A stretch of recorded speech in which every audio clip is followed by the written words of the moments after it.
Salut à tous les habitants de la surface, c'est Raxa et aujourd'hui, nouveau concept pour moi qui j'espère vous plaira suffisamment pour que je puisse le tourner en série. On va tout de suite rentrer dans le cœur du sujet car mon idée en fait elle est assez simple. Je ne sais pas si vous regardez souvent YouTube, je vais peut-être considérer que oui, mais du coup, sachez que vous avez forcément déjà entendu une musique de Kevin MacLeod. Pour ceux qui ne le savent pas, Kevin MacLeod est un compositeur qui poste sur YouTube des musiques complètement libres de droit. D'ailleurs, si vous avez déjà vu des vidéos à moi, vous avez déjà entendu du Kevin MacLeod, puisque c'est ce que j'utilise principalement. En vrai, je trouve ces musiques vraiment super cool, on trouve de tout, on arrive toujours à faire quelque chose, et franchement, je le remercie 1000 fois pour ça. Bref, là l'idée, c'est que d'habitude, je fais une vidéo, je fais une création, un dessin, quelque chose, et je vais après chercher dans la liste des musiques de Kevin MacLeod quelque chose qui irait bien avec ce que j'ai créé, pour ensuite vous faire une vidéo complète. Mais je me suis dit que cette fois-ci, on allait un peu inverser la tendance. Donc en gros, je suis allée chercher la playlist des musiques de Kevin MacLeod, je l'ai mis en aléatoire et je l'ai écoutée pendant près d'1 heure. Je suis passée par plein de musiques et mon idée c'était de trouver une musique qui m'inspirerait suffisamment pour créer une illustration directement à partir de cette composition. J'ai pris des notes régulièrement sur ce que j'entendais, sur ce qui me plaisait, ce qui me plaisait pas. Parfois j'ai passé quand vraiment c'était pas du tout possible et que ça ne m'inspirait rien, ou alors que la musique était à mon goût un peu trop utilisée justement dans YouTube. Et au final, j'ai trouvé quelque chose qui me plaisait. En réalité, j'ai trouvé 2 choses qui me plaisaient. Donc si jamais ça vous plaît, j'ai déjà une musique en stock avec un délire assez différent. Donc j'avoue que si ça vous plaît, j'aimerais bien pouvoir continuer. Donc, la musique que j'ai trouvée s'appelle Bittersweet. C'est une musique assez tranquille et tout de suite j'ai eu plein d'images en tête. Je voyais quelque chose de vieux, quelque chose de nostalgique. J'avais cette image de grenier, quasiment instantanément, et j'avais aussi une sensation un peu de découverte. Du coup, j'ai essayé aussi au maximum d'éviter de lire les titres des musiques avant de commencer à imaginer mon concept, pour ne pas être trop influencé. Mais je pense que le titre lui correspond très bien, puisque Bittersweet veut dire doux amer. Enfin, en tout cas, dans ma traduction à moi.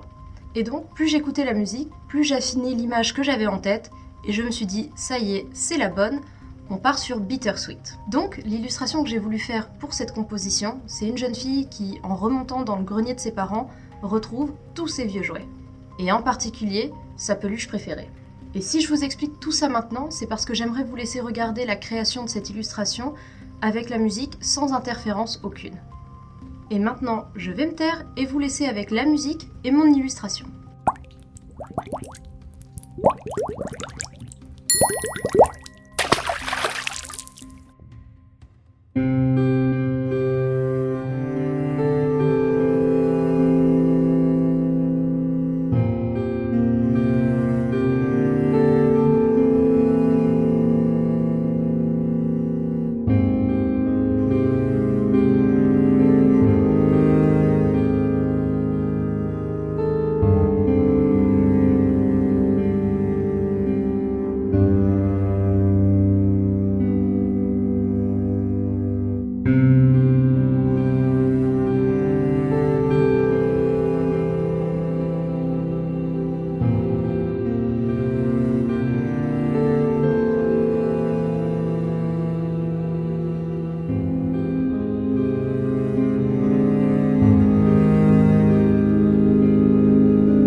Et voilà comment est née cette illustration, inspirée par Bittersweet de Kevin MacLeod. Si jamais la musique vous a inspiré d'autres choses que ce que moi j'ai dessiné, je serais curieuse de lire ça dans les commentaires. D'ailleurs, pour cette illustration, je suis allée m'inspirer de vieux jouets, de choses que je pouvais retrouver sur internet, mais aussi de personnellement beaucoup de choses qui m'ont marqué moi-même dans mon enfance. Par exemple, la peluche cheval, j'avais moi-même une peluche assez similaire. Du coup, j'ai mis pas mal de choses que je considère de ma génération, comme les Tamagotchi ou les VHS. D'ailleurs, petite info en passant, je n'ai jamais possédé de Furby, mais j'en voulais absolument, mais à la fois ces créatures me faisaient un peu peur. Donc finalement, le fait d'en avoir jamais eu, c'est peut-être une bonne chose. Mais je trouve ça quand même un peu cool. Beaucoup moins depuis Five Nights at Freddy's, mais un peu cool. Pour finir, j'espère que cette vidéo vous aura plu, et je vous dis à la prochaine.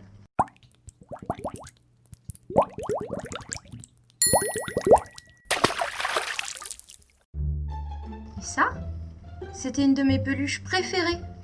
Et je l'ai gardée. Et c'était mon porte-clés et je l'emmenais absolument partout. J'aime bien les couettes. J'ai l'impression d'avoir plein de cheveux. Bien sûr que t'as plein de cheveux, madame. On va rentrer tout de suite dans le fond. Dans le fond à ne pas sortir du contexte, s'il vous plaît. Une énorme toile d'araignée. Chez moi, au-dessus de mon lit. Je vais l'enlever. Je vois que ça. Je vous la montrerai peut-être. Parce que ça c'est chaud là. La voilà. La grosse toile d'araignée au-dessus de mon lit. Bonjour Karim. J'ai l'impression de me mater les seins en permanence. C'est très bizarre.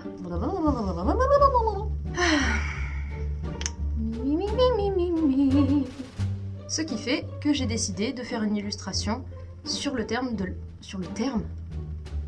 Je sais plus parler. Du coup, ça fait que... Du coup...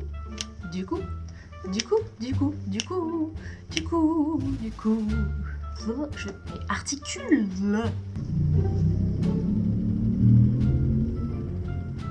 Chut, ok. Le confinement.